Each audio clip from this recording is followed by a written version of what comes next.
سڵاوتان لێبێت. دووەم کۆبوونەوەی ئەنجومەنی وەزیران بە ئامادەبوونی قوبات تاڵەبانی و تیمی یەکێتی بەڕێوەچوو. دوای کۆبوونەوەکەش ئەنجومەنی وەزیرانی هەرێم ڕاگەنرێوێکی بڵاو کردەوە و بڕیاریان داوە جارێکی دیکە بنەماکانی دارایی گشتی لە هەرێم دادەڕێژرێتەوە بە جۆرێک کە داهات و خەرجیەکان و موچەش دەبێت بە مەرکەزی و دابینکردنی موچە لە سەرتاسەری هەرێم کاری لە پێشینەی حکوومەت دەبێت.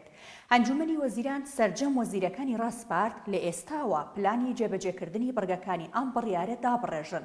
بۆ جێبەجێکردنی بڕیارەکەش بۆردێکی باڵای بۆ لابردنی ئاستەنگەکان پێکهێنرا. ئەم بڕیارەی ئەنجومەنی وەزیرانی هەرێم یەکێک بوو لەو کێشانەی نێوان پارتی و یەکێتی تا پێش کۆبوونەوەکەی نێوان مەسوور بارزانی و قوبات تاڵەبانی هەریەکە و ئەوی دیکەی بۆ تۆمەتبار دەکرد کە زوڵم لە سلێمانی دەکەن.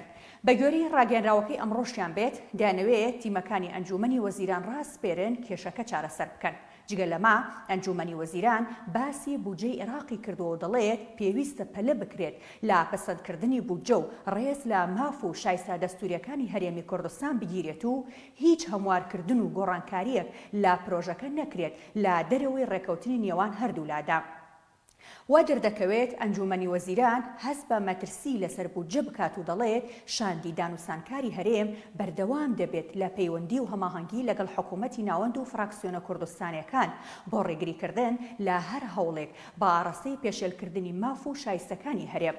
سەبارەت بە شایستەی دارایی هەرێم لە ماوەی ئەم 5 مانگەی ساڵی 2023دا ئەنجومەنی وەزیران پێشنیاری ئامانجڕەحیم سکرتێری ئەنجومەنی وەزیرانی پەسەند کرد بە ناردنی نووسراو بۆ ئەنجومەنی وەزیرانی بەغداد بۆ کارکردن بە مادەی 13 لە یاسای ئیداری دارایی فیدراڵی ساڵی 2019 با ڕەوانەکردنی 1/12 خەرجیەکانی هەرێم کە تیمی هاوبەشی دیوانی چاودێری دارایی وردبینی کردووە.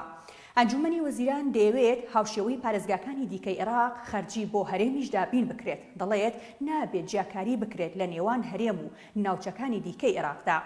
وا دەردەکەوێت پەیوەندیەکانی نێوان پارتی و یەکێتی لە دوای دانیشتنەکەی پەرلەمانەوە گرژی تێکەوت بێت. بەڵام کۆبوونەوەکانی ئەنجومەنی وەزیران وا ناڵێن ئەوەی هەیە و شەڕەکەی پەرلەمانتارانی هەردوولا تەنها لە ناو حەرەمی پەرلەمانە و ناچێتە ئەنجومەنی وەزیرانەوە. جگە لە پەرلەمان یەکێتی لەسەر ئاستی مەکتەبی سیاسیش بەیاننامەی توندی بڵاو کردەوە. شەوی ڕابردوو بافڵ تاڵەبانی و قوبات تاڵەبانی بە ئامادەبوونی چەند بەرپرسێکی دیکە یەکێتی لەگەڵ سەرۆکی پەرلەمان و فراکسیۆنەکەیان کۆبوونەوە. دوای کۆبوونەوەکە بافڵ تاڵەبانی ڕایگەیان سەرۆکی پەرلەمان و فراکسیۆنی یەکێتی ڕێگریان لە شکاندنی شکۆی پەرلەمان کرد و ئیرادەی خەڵکیان سەرخست. هەروەها هەڵوێستی 2 ڕۆژی ڕابردووی سەرۆکی پەرلەمان و فراکسیۆنەکە بۆ سەرخستنی ئەزموونی دیموکراسی مای شانازیە بۆ یەکێتی.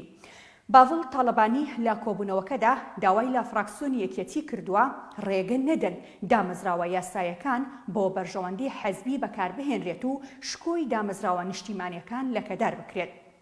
هەرچەندە یەکێتی و پارتی لە دوای گرژیەکانی 22 ئەم مانگەی پەرلەمانەوە بە زمانی توند بەرامبەر یەکتری وەستاونەتەوە، بەڵام ئەمە تەنها لە ناو حیزب و پەرلەمانە و نەچووە تا بینای ئەنجومەنی وەزیرانەوە و لەوێ وا دەرناکەوێت کە هیچ کێشەیەکیان هەبێت. خواتان لەگەڵ.